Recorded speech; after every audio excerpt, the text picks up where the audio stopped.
मनुष्य जीवन में अनेक स्वप्न देखे सब स्वप्न जे तार साकार हेब ताहा केबे से भावी न थाए।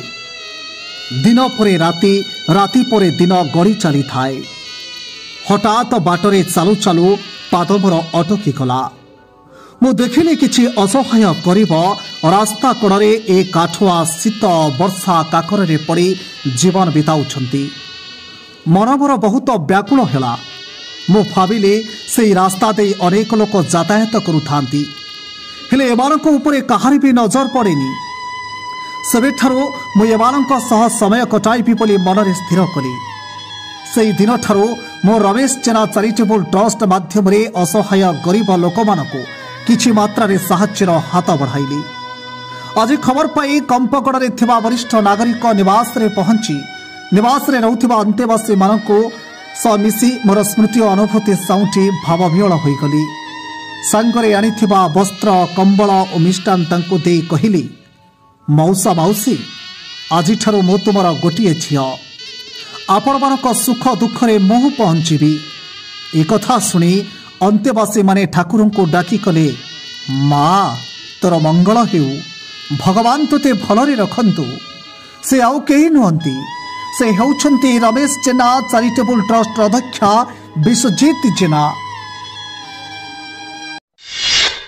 नमस्कार, मु विश्वजीत जेना रमेश चंद्र चैरिटेबल ट्रस्ट अध्यक्ष।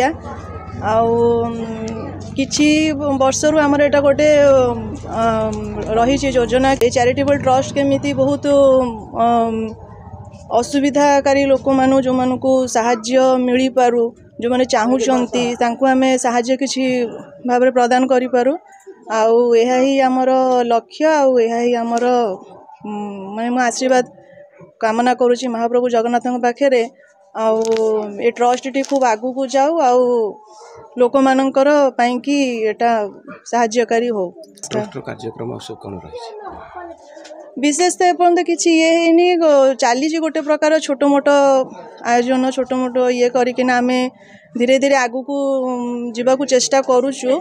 आउ तेणिके आगु देखिया जहाँ भगवान कर ये जननिवास जेहेतु जो आमर प्रथम लक्ष्य ये जे माने रमेश चंद्र जेना जे थिले सी माने तांकर गोटे लक्ष्य थिले माने अति जो माने किछि साहाय्य पाई पारु नाहांती सेमानकर से केमिति साहाय्य करि परिबे। तेणु करी कि सेटा हला हमर लक्ष्य प्रथमे जो माने पाइबा लोक से माने पांतु एटा ही होची प्रथम लक्ष्य। आउ से बस आउ किछि नहीं मोर वार्ता तो ये रहिबो कि आसंतु आगु को समस्ते जेते को गरीब निरीह लोक मानु को आमे जेते पर्यंत आमे छोट छोट साहाय्य करिके कि नहीं आमे बहुत बड़ योजनाटी आगु को माने लक्ष्य निर्धारित करि परिबा। किंतु जेहेतु मु चाहे कि वर्तमान आमे गोटे छोट छोट कार्यक्रम करी कि छोट छोट माने साहाय्य नहीं माने गरीब लोक आम केमती साहाय्य करिपरिबा जो माने दरकारी जो माने चाहूछंती तांको पाखकु सुविधा रे पहुँची पारु नाहंती।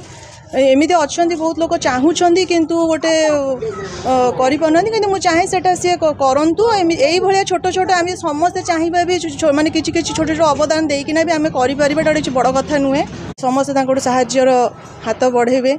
आ मोर तो गोटे मात्र छोट मात्र प्रयास आउ मु चाहे भी भगवान सब माने सेतिकी दया दृष्टि रखि थांतु केमिति एई भलिया समस्तंकर साहाय्य मु करि पारे समस्त पाखे माने पहुँची पारे समस्त पाखकु जाई किना दरकारी लोकों को केमिति मु मोठरू केंदु उपकृत हेई पारंतु एही मोर प्रथम लक्ष्य आउ एही मोर प्रथम आशा। हरेश कुमार दास रमेश जेना चैरिटेबल ट्रस्ट जड़े वरिष्ठ सदस्य। मु आमर मैडम को सहित आमर जे मैडम कहले बर्तमान विजय जेना कहले मु तांक सहित बर्तमान काम करुच्ची। दीर्घ 5 वर्ष ऊर्ध आम लोक मानकर साहाय्य सहयोग करुचु एवं असहाय जो माने दुष्ट आज देखिले आपण मान देखिले जो मानक आम वस्त्रदान कलु से भली आम बहुत लोक मानकर रोगी दुखी दरिद्र निसहाय लोक मानकर सेवा करुचु। सेमानकर सेवारे सर्वदा आम जारी रहीचु एवं माँ विरजा एवं जगन्नाथ प्रार्थना करुचु सेमाने आमको शक्ति दियंतु साहस दियंतु धैर्य दियंतु एई भली आम महत् काम करी आम लोक मानकर सेवारे आम जीवन को नियोजित करू। Bureau report Bhaskar plus Odisha. अधिक खबर जानिबा पई आम भास्कर प्लस ओडिशा चैनल को लाइक शेयर और सब्सक्राइब करंतु। ଆପଣଙ୍କ ସ୍ୱର ଆମ ଖବର।